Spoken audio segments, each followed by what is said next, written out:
atimba nyimbo yomweyo ena kulira nso ati nzimayi wafedwa ziwalo zina muchotsa kodi ndi chani yanzanga malonda anje muchitawa sana winaso wapedwa zulo winaso wapedwa mukumanga nazo kuti ziwalo za watu chikondi ndicho chasowa ndalama yatenga malo tibuzise tizikondana mbuye mulungu injika yawo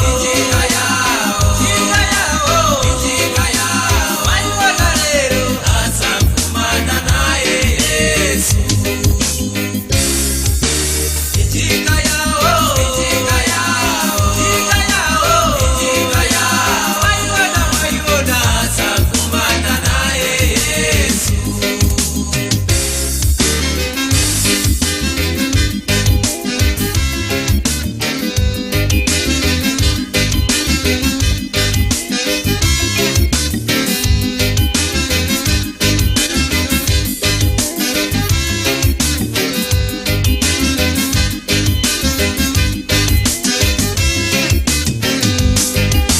Bembera nindi kuchita kakale musungera upanga